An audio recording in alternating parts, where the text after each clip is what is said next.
स्वामी जी, मैं चाहती हूं कि मुझे आपके जैसा एक बेटा हो। मैं आपसे शादी करना चाहती हूं।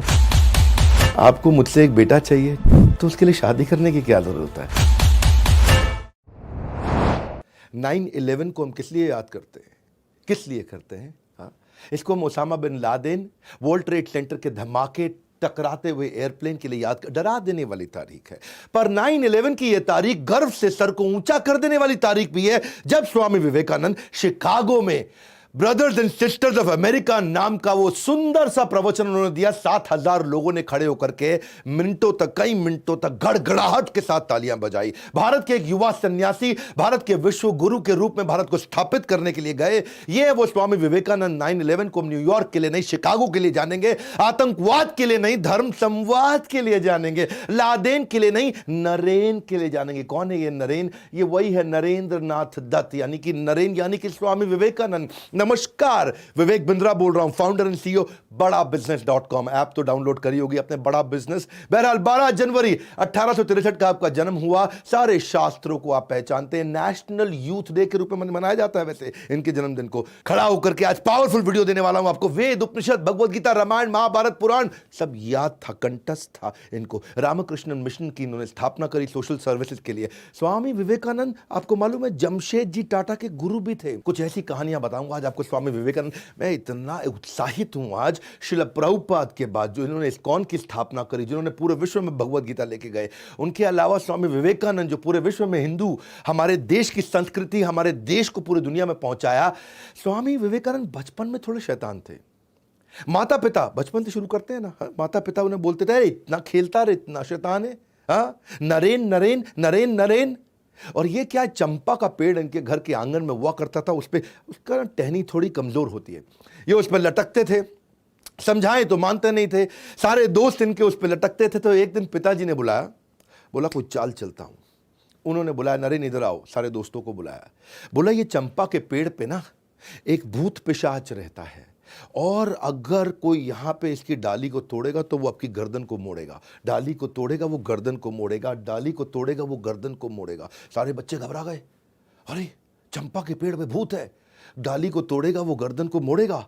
घबरा गए, सब भाग गए। नरेन यानी कि स्वामी विवेकानंद अगले दिन जाके फिर खेलने लगे। फिर जाके उसी पेड़ पर लटक गए। बच्चों ने बोला, तेरी गर्दन को तोड़ेगा, तू डाली को तोड़ेगा वो तेरी गर्दन को मोड़ेगा। स्वामी विवेकानंद क्या बोले, इतना दिन से खेल रहे थे ना, अगर कोई भूत होता अब तक गर्दन तोड़ गया होता। ये पापा बेवकूफ़ बना रहे हैं हमारे को। इतने एक्स्ट्राऑर्डिनरी एथिक्स थे इनके कि एक दफ़ा रामकृष्ण परमहंस जो इनके अपने गुरु थे, उन्होंने इनसे कहा कि इनको, इन्हीं सारे शिष्यों को बोला, सारे बच्चों को बोला कि अपने अपने घर से सबको एक मुट्ठी चावल चोरी करके लाना है, पर शर्त यह है कि उन्हें कोई देख ना ले। अगले दिन सारे बच्चे एक मुट्ठी चावल, कोई देख ना ले, चोरी करके ले आए। स्वामी विवेकानंद खाली हाथ आए। उन्होंने कहा, भाई तुम खाली हाथ क्यों आए? बोले, गुरुजी आपने कहा था मुट्ठी चावल तब चोरी करना जब कोई देखे नहीं, पर मैं देख रहा था कि भगवान तो मुझे हर समय हर जगह से देख रहे हैं, क्योंकि वो सर्वव्यापी हैं। बड़े जबरदस्त एथिक्स थे इनके बचपन से ही, बड़े केयरिंग, कंसर्न्ड और कंपैशनेट थे। स्वामी विवेकानंद के पिता का जब देहांत हो गया, इनका फाइनेंशियल बैकबोन पूरी तरह से टूट चुका था, परिवार पूरी तरह टूट चुका था, गरीबी में डूब गए थे। पिता के देहांत पर इतनी गरीबी हो गई थी, पर कई बार घर में खाने के लिए जब बहुत थोड़ा होता था तो ये घर आकर के झूठ बोलते थे कि मैं तो आज किसी भोज पे गया था, मेरे को हो इतना पकवान खिलाया मम्मी, मजा आ गया। और माँ को बोलते थे आप खा लो ये खाना, और कई कई दिन तक घर पे खाते नहीं थे, क्योंकि सबका, इनका ना बचपन से ही मन के अंदर ये फीलिंग थी कि मुझे सबकी सेवा करनी है। इनका फोकस बड़ा फैल्कन लाइक था। एक कथा तो मैं इनकी बता चुका हूँ कि पूरी की पूरी शादी की बारात निकल गई थी, ये पढ़ते रह गए, इनको पता ही नहीं चला यहाँ से बारात निकल गई। लोग पूछ भी रहे थे बारात गई, बारात, कुछ नहीं पता चलता है, ऐसा फोकस था इनका, इतना भयंकर फोकस। एक दिन ऐसा हुआ कि ये बेहोश मिले अपने कमरे में। लोगों ने पूछा, भाई क्या हो गया, क्या हो गया, क्या हो गया? पानी डाला, उठाया इनको, ऐसा ऐसा ऐसा ऐसा हिलते हुए, झटका देते हुए खड़े हुए। तो पूछा क्या हुआ? बोला कुछ नहीं, मैं तो पढ़ रहा था। तब पता चला ये 3 दिन 3 रात से पढ़ रहे थे। इन्होंने कुछ खाया नहीं, कमजोरी के कारण अचानक थोड़ा अनकॉन्शियस हो गए थे। हाँ, ये इनका नेचर, इनका प्रकृति इतना फोकस का था, इतना फोकस कि 3 दिन 3 रात बोले मुझे खाना याद ही नहीं आया। उनको किसी ने बताया कि आज क्या तारीख है, इनको पता चला तारीख 3 दिन आगे निकल चुकी, क्योंकि कई किताबें पढ़ते चले गए, पढ़ते चले गए, पढ़ते चले गए। उत्तिष्ठ जागृत प्राप्य वर्ण निबोधता, उठो जागो तब तक लक्ष्य के पीछे भागो जब तक लक्ष्य प्राप्त ना हो जाए। Rise awake and stop not until your goal is achieved. ये स्वामी विवेकानंद का वो गोल्डन स्टेटमेंट है। दया जो है ना, इनका स्वाभाविक गुण था। इनकी माँ ने एक बार इनको कहा कि बेटा जरा चाकू पकड़ाना, मैं सब्जी काट रही हूं। तो चाकू पकड़ाते वक्त उन्होंने क्या किया, चाकू की धार की तरफ है वहां से खुद पकड़ लिया और हैंडल अपनी माँ को पकड़ाया। और तब माँ ने हैंडल पकड़ा और देखा कि धार को अपनी तरफ पकड़ा। इसी पे माँ ने सारे भाई बहन और सब बच्चों को बताया कि ये इसके अंदर करुणा की भावना है, जो दूसरों को कभी दुख ना पहुंचे, दर्द ना पहुंचे, बचपन से ऐसे थे। स्वामी विवेकानंद जब शिकागो गए आगे चल के बड़े होने पे, तो वहां एक लाइब्रेरी जाया करते थे।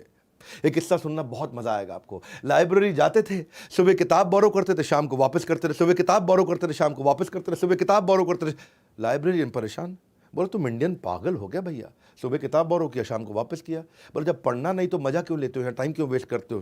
स्वामी जी बोले मैं सब पढ़ लेता हूँ, मैं इतनी मोटी किताब सुबह लेके जाता, शाम को पढ़ लेता है, शाम को वापस कर देता है। तो लाइब्रेरी ने बोला मैं तेरा टेस्ट लेती हूँ। उन्होंने उनका टेस्ट ले लिया।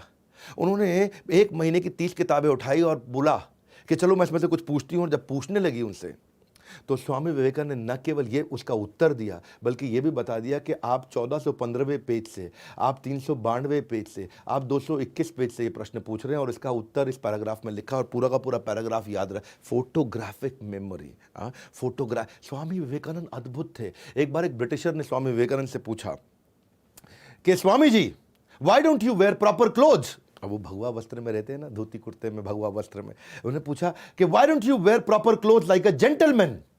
तो इसका अर्थ क्या हुआ, भाई तुम अच्छे कपड़े जेंटलमैन के लिए क्यों नहीं पहनते। तो स्वामी विवेकानंद मुस्कुरा के बोले कि आपके कल्चर के अंदर टेलर आपको, दर्जी आपको जेंटलमैन बनाता है, पर हमारे भारत में, हमारे कल्चर के अंदर हमारा कैरेक्टर हमारे को जेंटलमैन बनाता है। ये कैरेक्टर के बहुत पक्के थे। इनका एक तो इच्छा शक्ति और बुद्धि, ये 2 चीज़ बहुत ज़बरदस्त थी। ये वहाँ यूनिवर्सिटी में पढ़ा करते थे अमेरिका में। और एक दिन जब कैफेटेरिया में कुछ खाने गए तो थाली में भोजन लिया, जाकर के बैठ गए टेबल पे। जैसे ही टेबल पे बैठे तो वहाँ उनका एक प्रोफेसर बैठा हुआ। वो अंग्रेज प्रोफेसर इनसे चिढ़ता भी था, बहुत चिढ़ता था। हाँ, तो जैसे ही अंग्रेज प्रोफेसर ने देखा कि ये स्वामी विवेकानंद आके बैठ गया है, तो एकदम बोला वो, pigs don't sit next to swan. सुअर जो है हंस के पास नहीं बैठा करते हैं, ऐसा प्रोफेसर बोला उनको। स्वामी विवेकानंद मुस्कुराए, बोले सुअर हंस के पास नहीं बैठते। बोले नहीं बैठते। बोले ओके ठीक है, मैं उड़ जाता हूँ फिर। और उठ के प्लेट निकल पड़े। सारे बच्चे हंसने लग गए। वो सोच रहा था कि भाई इसको सुअर बोलूँ, ये कहते हैं मैं उड़ जाता हूँ। तो बेचारे प्रोफेसर की बेइज्जती हो गई। वो बोला मैं उड़ जाता हूँ, मतलब ये हंस तो सुअर। तो बेचारे जब सब हंसने लगे तो प्रोफेसर को बहुत बुरा लगा। उसने सोचा है मैं इसकी बेइज्जती करता हूँ, चिंता मत कर, तू क्लास में, तेरे को क्लास में देखता हूँ। वो स्वामी विवेकानंद क्लास में आके बैठे तो प्रोफेसर ने कहा ए तुम खड़े हो जाओ। और स्वामी विवेकानंद को खड़ा कर दिया। खड़ा करके बोले अगर 2 थैले मिलेंगे बाजार में, एक में धन एक में बुद्धि, स्वामी विवेकानंद तुम क्या उठाओगे। तो स्वामी विवेकानंद मुस्कुराए, बोले मैं धन वाला थैला उठा लूंगा। बोले देखा, मुझको पहले ही पता था, है जी।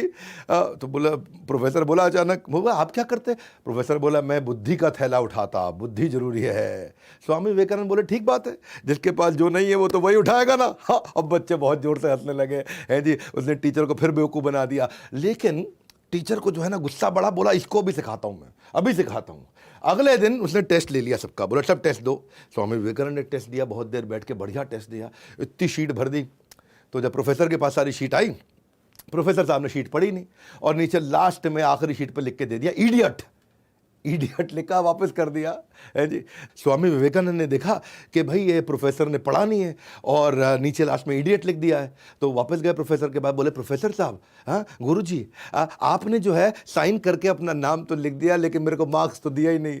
तो वो इडियट बता दिया कि आपने अपना, इतना तेज थे स्वामी विवेकानंद, इतना तेज थे कि प्रोफेसर बोले इडियट लिखा तो आपने साइन कर दिया मतलब।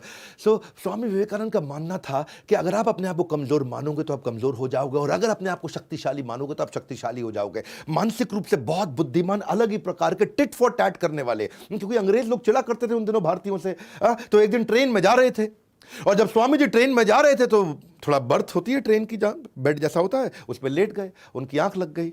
तो बाजू में अंग्रेज बैठा था। अंग्रेज ने देखा ये स्वामी जी बैठे, चिढ़ते थे उनसे वो, तो उनका जूता उतारा, निकाल करके खिड़की से बाहर फेंक दिया। अच्छा, स्वामी जी ने देख लिया कि खिड़की से बाहर फेंका, पर वो कुछ बोले नहीं। और अंग्रेज भी देखा स्वामी कुछ बोल नहीं रहा है, तो अंग्रेज को लगा इसको अंग्रेजी आती नहीं होगी या मुझसे डर गया है, तो ये कुछ बोल नहीं पा रहा है मेरे आगे। स्वामी जी चुपचाप लेटे रहे। थोड़ी देर में अंग्रेज को भी नींद लग गई। जब अंग्रेज को नींद लगी तो स्वामी जी ने जो है उठे, उनका हैट और अंग्रेज का कोट उठा करके खिड़की से बाहर फेंक दिया। जब अंग्रेज उठा तो देखा भाई हैट कोट कहीं मिल नहीं रहा, तो बोले स्वामी जी आपने मेरा हैट कोट देखा है? बोले हाँ देखा है। बोले कहाँ है वो? बोले वो मेरे जूते ढूंढने गए हैं। हाँ, मेरे जूते ढूंढने गए। इतना तेज टिट फॉर टैट करते थे। स्वामी जी के बारे में नेताजी सुभाष चंद्र बोलते थे कि ये फुल ब्लडेड मैस्कुलिन पर्सनालिटी है, फाइटर टू द कोर है। हाँ, फुल ब्लडेड का मतलब always enthusiastic, high on energy. ये कोई असाधारण वैसे स्वामी जी नहीं थे जो केवल हाथ ही जोड़ के ऐसे बैठे रहे। ये अलग प्रकार के स्वामी जी थे। इनका प्रेजेंस ऑफ माइंड बहुत तेज था। एक दिन जब ट्रेन में ट्रैवल कर रहे तो वहां कुछ लड़कियां आ गई सामने। लड़कियों ने देखा कि गेरुए वस्त्र में साधु बैठा है, बेवकूफ होगा, इसको कुछ बेवकूफ बनाते हैं। उन्होंने देखा कि स्वामी विवेकानंद ने बहुत बढ़िया घड़ी पहनी है, इतनी बढ़िया घड़ी तीनों लड़कियों की नजर थी। तो उन्होंने स्वामी जी को बोला, ए स्वामी अपनी घड़ी उतार के दे दो, नहीं तो यहीं चिल्लाएंगे कि तुम हमको छेड़ रहे थे। तो स्वामी विवेकानंद चुप रहे। उन्होंने अनसुना कर दिया, ए स्वामी तुमको बोल रहे हैं घड़ी उतार के हमको दे दो। अंग्रेजी में बोला, मैं ऐसे बोल रहा हूं, घड़ी उतार के दे दो, नहीं तो हम यहां शोर मचा देंगे कि तुम हम पे, हमारी इज्जत पे हाथ डाल रहे थे, तुम हमको छेड़ रहे थे। स्वामी जी जो है चुपचाप बैठे रहे। तो जब उन्होंने थोड़ा और आगे जाकर के बोला, स्वामी जी बोले हाँ। तो लड़कियां बोली अब क्या करें, हाँ जी कैसे समझाएं इसको? स्वामी जी बोले हाँ। और लड़की अच्छा पढ़ लेता है, बोल नहीं पाता, सुन नहीं पाता। उन्होंने लिख के दे दिया कि भैया सुनो, मेरी अपनी घड़ी उतार के दे दो, नहीं तो सबको बता देंगे तो हमको छेड़ रहे हो। स्वामी जी ने जैसे ही पर्चा लिया, जेब में रखा, बोला अब पुलिस को बुला लो, अब संभाल लूंगा। तो बहुत तेज थे वो कि जो लिखे तो मैं ले लिया, घड़ी उतार के दे दो। ये स्वामी जी का जो है ना प्रेजेंस ऑफ माइंड, ये कमाल का था। इनकी फोटोग्राफिक मेमोरी थी। एक दफ़ा इनको समुद्री जहाज से जब अमेरिका में जा रहे थे तो ये और इनका दोस्त जो कप्तान जहाज चला रहा था, कप्तान से बोले कि भाई साहब आप अखबार नहीं पढ़ रहे हैं तो आपका अखबार हम पढ़ लें थोड़ी देर के लिए। तो कप्तान बोला पढ़ लो, लेकिन मुझे वापस चाहिए क्योंकि मैंने अभी तक पढ़ा नहीं है। स्वामी जी बोले ठीक है। स्वामी जी लेके अखबार अपना पढ़ने लगे। स्वामी जी ने फट से अखबार पढ़ लिया 15 मिनट में। पढ़ने के बाद उनका दोस्त बोला स्वामी जी का कि भाई मैं भी पढ़ लूँ। बोला आप भी पढ़ लो। तो वो भी पढ़ने लगा। वो पढ़ने लगा। समुद्री जहाज में चल रहे थे तो हवा तो बहुत तेज़ चलती है। अचानक इतनी तेज़ हवा चली कि अखबार छूट के निकल के समुद्र में गिर गया। अच्छा, कप्तान को आया बहुत गुस्सा, तुमको कहा था पागल स्वामी, तुमने अखबार मेरा उड़ा करके समुद्र में फेंक दिया, मुझको पढ़ना था। स्वामी जी बोले नाराज मत होइए, कोई बात नहीं। क्यों नाराज ना हूं, मेरा अखबार चला गया। नहीं कोई बात नहीं, नाराज मत होइए, जरा कोई कॉपी पेन पड़ा है? तो कॉपी पेन दिया। तो स्वामी जी गए, आधा घंटा कुछ लिखते रहे। यहाँ कप्तान खुंदक खा रहा था, स्वामी जी आधा घंटा कुछ लिखते रहे। कप्तान खुंदक खा रहा था, स्वामी जी लिखते रहे। थोड़ी देर बाद स्वामी जी आए, ये लीजिए पूरा अखबार आपको लिख के दे दिया। स्वामी जी ने एक एक शब्द अखबार का पूरा वर्ड टू वर्ड लिख के दे दिया। उसकी बुद्धि चकरा गई और बोला उसने उतर करके वहाँ चेक किया, बोला चेक कर लेना, पूरा वर्ड टू वर्ड पूरा अखबार छाप दिया स्वामी जी ने वहाँ पे। ऐसी फोटोग्राफिक मेमोरी थी। और वहीं पे कप्तान ने बोला कि ऐसा मैनिफेस्टेशन सुपर ह्यूमन पावर का ये ब्रह्मचार्य से आता है, लेकिन केवल ब्रह्मचार्य से नहीं आता, ये व्यक्ति अद्भुत है। ये कैप्टन थे शिप के जिन्होंने वैलिडेट किया, जाके न्यूज़पेपर को चेक करने के बाद ये स्टेटमेंट दिया उनके बारे में। स्वामी जी एक अद्भुत व्यक्ति थे। ये इन्होंने दुनिया भर में कम्युनिटी, इंडियन कम्युनिटी को पॉपुलर बनाया, पावरफुल बनाया।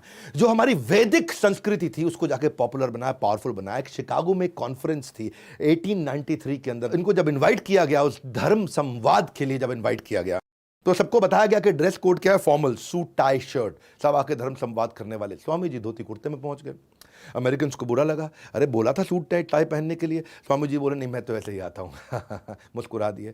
तो उन्होंने क्या किया, स्वामी जी को पहले बोलना था, उनका नंबर कर दिया आखिरी। सबको दिए 10-10 मिनट बोलने के लिए, स्वामी जी को दिए 2 मिनट बोलने के लिए।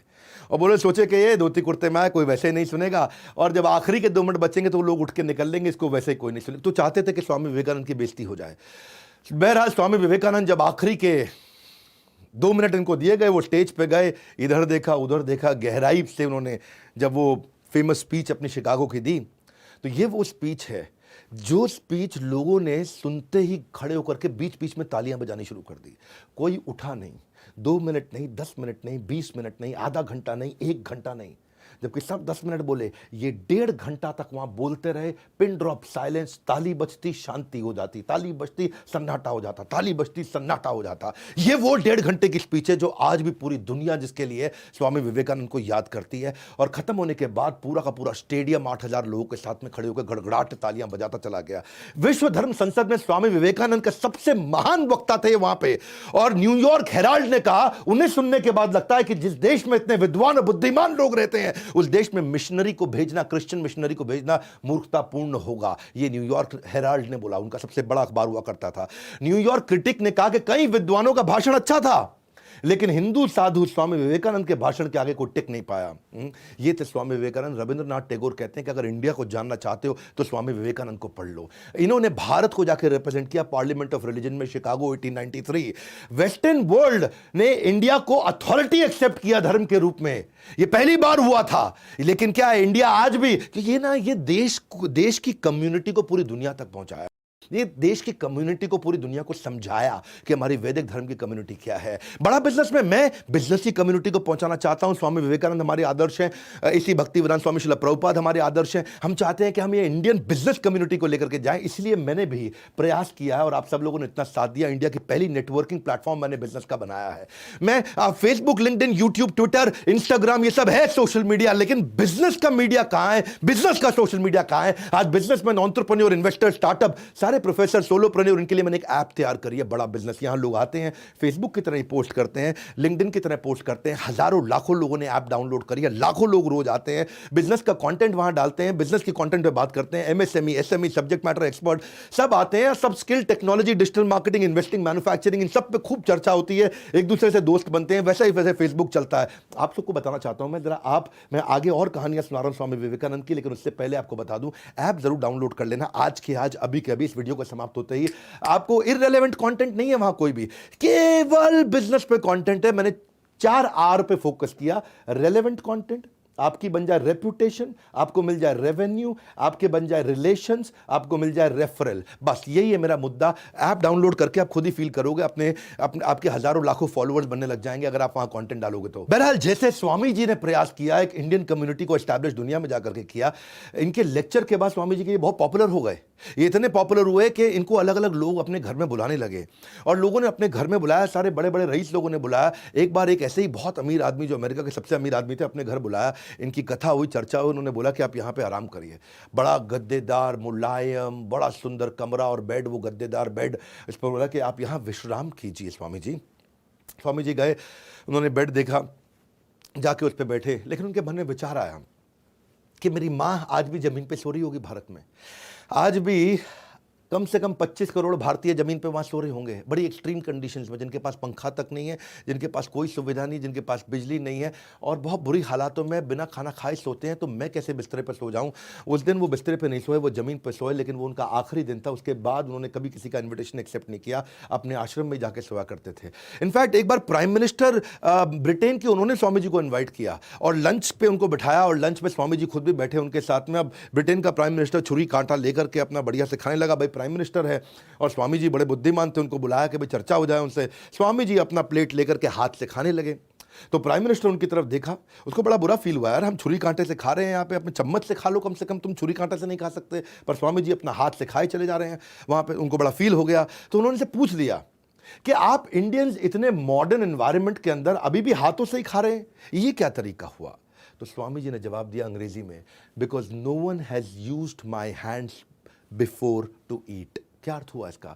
किसी ने मेरे खाने से पहले मेरे हाथों से खाना नहीं खाया है, लेकिन बहुत से लोगों ने मेरे इस खाना खाने से पहले इसी छुरी कांटे से खाना खाया है। यानी कि ये छुरी कांटे सब झूठे हो चुके हैं, मेरा हाथ आज तक मेरे ही मुंह में जाता है, ये दुनिया के मुंह में नहीं जाता है। स्वामी विवेकानंद का ये उत्तर सुन के ब्रिटेन के प्राइम मिनिस्टर बहुत हैरान हो गए। हाँ, भारत हमारा अभी परतंत्र था, स्वतंत्र नहीं था, लेकिन इतने बुद्धिमान लोगों को देख करके दुनिया, नेताजी सुभाष चंद्र बोलते थे कि इतने प्रोफाउंड, इतने कॉम्प्लेक्स थे कि if he had been alive, I would have been sitting on his feet। Hindi में कहूं तो स्वामी जी इतने महान गहन थे कि अगर वो जिंदा होते तो मैं उनके चरणों में रहता, ये नेताजी सुभाष चंद्र बोस कहा करते थे।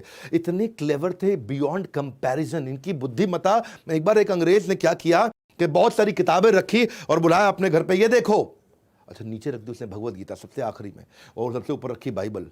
ये देखो मेरी किताबें, इतना पढ़ता हूं मैं, सबसे ऊपर देखो बाइबल है। तो स्वामी जी मुस्कुराए, फिर बोला ठीक लगाया ना मैंने सारी किताबों को? उसने बेइज्जती करना चाहता था कि भगवत गीता नीचे कर दी आखिरी में, बाइबल ऊपर कर। स्वामी जी बोले बिल्कुल ठीक लगाया आपने, बहुत अच्छा लगा है। अच्छा, वो अंग्रेज़ हैरान हो गया, उसको लगा स्वामी जी बुरा क्यों नहीं माने अभी तक। तो स्वामी जी ने जवाब दिया कि आपने सबसे नीचे भगवत गीता को रख के सबसे अच्छा काम किया, उसको नीचे ही रखिए, क्योंकि वो फाउंडेशन है दुनिया की बाकी सारी किताबों की।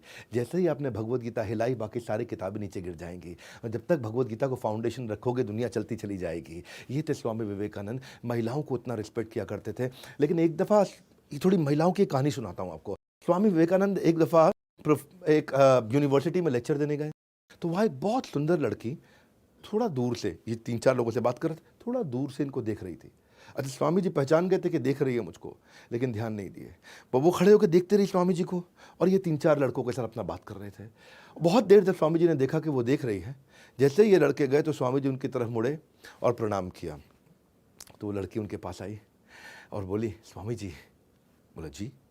स्वामी जी, मैं चाहती हूँ कि मुझे आपके जैसा एक बेटा हो, मैं आपके जैसा एक बेटा चाहती हूँ, तो क्या आप मुझे एक बेटा दे सकते हैं? मैं आपसे शादी करना चाहती हूँ, आप शादी करके मुझे अपने जैसा एक बेटा दे दीजिए। तो स्वामी जी मुस्कुराए, मुस्कुरा के बोले, आपको मुझसे एक बेटा चाहिए जो कि मेरे जैसा हो, तो उसके लिए शादी करने की क्या ज़रूरत है? तो स्वामी जी तो लड़की, ओह, बिना शादी के आप बेटा दे दोगे मुझको? Good idea. हाँ, तो लड़की को लगा कि लगता है स्वामी जी तैयार हो गए हैं, अब मुझे बढ़िया बढ़िया। तो उसके मन में कुछ हार्ट ऐसा चलने लगे, ऐसा मतलब वो सोच ही रही थी। तो स्वामी जी फिर मुस्कुराए, बोले, हाँ मैं ठीक कह रहा हूँ, बिना शादी के आपको मेरे जैसा बेटा मिल सकता है। देखो, शादी करके मैं कोई गारंटी नहीं दे पाऊँगा कि हमारे संबंधों से जो संतान की उत्पत्ति होगी वो बिल्कुल मेरे जैसा होगा, ये मैं गारंटी नहीं दे सकता, लेकिन मेरे पास दूसरा उपाय है। तो वो बोली, क्या? वो उपाय ये है कि अगर आपको बिल्कुल मेरे जैसा बेटा चाहिए तो मुझे ही अपना बेटा बना लीजिए, मैं आपको अपनी माँ स्वीकार कर लेता हूँ, एक और बच्चा करने की क्या आवश्यकता है। वो लड़की बहुत हैरान हो गई, और उस दिन से स्वामी जी ने उनको अपनी माँ के रूप में देखा, स्वीकार किया, और वही औरत चल के आगे स्वामी जी की सबसे बड़ी शिष्याओं में से एक शिष्या बनी। ये थे स्वामी जी जिनकी इंद्रियां हमेशा नियंत्रण में रहती थी। वो क्या कहते थे? हमेशा कहते थे कि if you can stretch a helping hand, do so, and if you can not then fold your hand. इसका अर्थ क्या हुआ? यदि आप किसी की मदद करने के लिए हाथ बढ़ा सकते हैं तो बढ़ाइए, और अगर मदद के लिए हाथ नहीं बढ़ा सकते तो कम से कम हाथ जोड़ तो लीजिए। या तो हाथ बढ़ा के मदद करिए या हाथ को जोड़ लीजिए। स्वामी विवेकानंद ऐसे ही महिलाओं का इतना सम्मान करते थे कि मेवाड़ के एक राजा ने एक बार उनको अपने यहाँ पे एक किसी बड़े इवेंट में बुलाया, और मेवाड़ के राजा थे, राजसी वहाँ पे व्यवहार था, तो वो सब बैठे थे, और वहाँ पे कुछ महिलाओं का मतलब नृत्य गान सब चल रहा। तो कुछ महिलाएं अच्छा बढ़िया से डांस कर रही थी, अपना राजस्थानी स्टाइल में डांस कर रही थी। स्वामी विवेकानंद उठ के बाहर निकल गए। लोगों ने पूछा ऐसा क्यों? बोला, it is indecent to see a women dancing for my own fun. हाँ, अपने मज़े के लिए महिला को नाचते हुए देखूँ, ये तो मेरा संस्कार नहीं है। सो इनका जो कैरेक्टर था वो बहुत पावरफुल था। एक बार स्वामी जी के ना आश्रम में उन्होंने नियम बना रखा था कि कोई औरत नहीं आ सकती है, और ये आई थिंक इट वॉज 1902 जून का महीना। ये बहुत बीमार थे, बहुत बहुत बहुत बहुत बीमार थे, बहुत सारी बीमारियां लग गई थी। तो इनकी माँ इनकी देखभाल करने के लिए आई, और स्वामी जी ने देखा जब मेरी माँ मॉनेस्ट्री के अंदर आ गई, यानी कि उस आश्रम के अंदर जहाँ सन्यासी ब्रह्मचारी रहते हैं वहाँ अंदर आ गई है, तो उनको बहुत गुस्सा आया। उन्होंने सारे शिष्यों को बुलाया, बोला मेरी माँ को ले जाओ यहाँ से। तो उन्होंने बोला, नहीं, आपका ध्यान रखने के लिए आए, आप इतने बीमार हैं। बोला, रूल इज़ रूल, सबके लिए बराबर रूल है। हाँ, ये मेरी माँ भी अंदर नहीं आ सकती है। तो उनकी माँ भी ब्रह्मचारी आश्रम तक चली गई, और 39 साल की उम्र में उसी साल अगले महीने उनका देहांत हो गया, इतनी सारी बीमारियों के कारण। उस समय उन्हें 39 बीमारियाँ थी, कैंसर भी था, क्षमा चाहता हूँ 31 बीमारियाँ, 39 साल की उम्र, migraine, tonsils, asthma, persistent fever, liver खराब हो गया, किडनी खत्म हो गया, इंडाइजेशन। ये 1 घंटे से ज़्यादा सोते नहीं थे कभी। इनको गैस्ट्रोनॉमिक ब्लोटिंग, इनको सर्वाइकल की समस्या, बैक में पेन, इतनी सारी बीमारियां इकट्ठे हो गई इनको। 31 बीमारियों के साथ, हार्ट प्रॉब्लम के साथ, कार्डियक अरेस्ट के कारण इन्होंने देहांत हो गया इनका। वो कहते हैं कि हमेशा ये बोल के गए हैं स्वामी विवेकानंद, एक चीज़ जो मुझे अच्छी लगी, don't forget who is helping you. कभी भूलना मत जिसने तुम्हारी मदद करी है। हाँ, कभी उसके साथ द्वेष मत करना जिसने तुमसे प्रेम किया है, और कभी उसको लूट मत लेना जिसने तुम पे विश्वास किया। Don't forget who is helping you, don't hate who is loving you, don't cheat who is believing you. ये थे स्वामी विवेकानंद। मैं हमेशा ऐसी भक्ति विराम स्वामी शिला प्रभुपाद का वीडियो बनाया, आपने नहीं देखा तो शिला प्रभुपाद का वीडियो जरूर जाकर के देखिएगा। लेकिन इसके बाद मैं स्वामी विवेकानंद का वीडियो बनाना चाहता था, इतनी रिक्वेस्ट आप लोगों ने कमेंट बॉक्स में करी, अगला वीडियो किसका देखना चाहते हैं बताइएगा। पर एक बहुत बड़ी अनाउंसमेंट दे रहा हूं, 2.5 साल के बाद, अरे बहुत एक्साइटेड हूं, 2.5 साल के बाद त्यागराज स्टेडियम में पूरे स्टेडियम के साथ खचाखच पावरफुल इवेंट करने वाला हूं। मेरे साथ सारे अरबपति प्रोफेसर और मैं खुद आकर के आपको बिजनेस ट्रेनिंग देने वाला हूं। अगर आप मेरे कोर्स को खरीद चुके हैं तो अपनी सीट ब्लॉक करा लीजिए, अगर आपने कोर्स नहीं खरीदा है तो फटाफट ले लीजिए। Powerful, impactful, high motivation business coaching program, सारे बिलियनियर प्रोफेसर, और स्टेडियम चाहे कितना भी बड़ा हो, हमारे लिए सीटें हमेशा कम पड़ जाती हैं। 3, 4, 5 जून सुबह से रात तक आप मेरे साथ रहने वाले हैं। बहुत बड़ा सेलिब्रेशन होगा, इतना सॉलिड ट्रेनिंग प्रोग्राम। मैं आपको साफ बात बताऊं, कितना भी बड़ा स्टेडियम क्यों ना ले लें, सीटें हमेशा कम पड़ती हैं, लोगों को वापस लौटना पड़ता है। अच्छा, इसमें कुछ स्पेशल सीट भी हैं, बिजनेस लाउंज सीट, उसका पता कर लीजिएगा, फर्स्ट रो होती है। फिर रॉयल डायमंड सीट, ये आगे की कुछ रो होती हैं, और फिर डायमंड कैटेगरी सीट, ये सारी की सारी प्रीमियम सीट्स होती हैं। ये केवल लिमिटेड है, चुनिंदा कस्टमरों के लिए, बाकी स्टेडियम में सब लोग बैठ ही सकते हैं। ये सीट्स लिमिटेड है। अगर आप बिजनेस लाउंज लेना चाहते हैं तो बिलियनियर प्रोफेसर्स के साथ उठ सकते हैं, बैठ सकते हैं, हमारे साथ उठ सकते हैं, बैठ सकते हैं। और बाकी की भी सीट्स में आप हमारे साथ आकर सेल्फी लेना चाहते हैं, आप सीधा मुझसे इंटरैक्ट कर सकते हैं आकर के।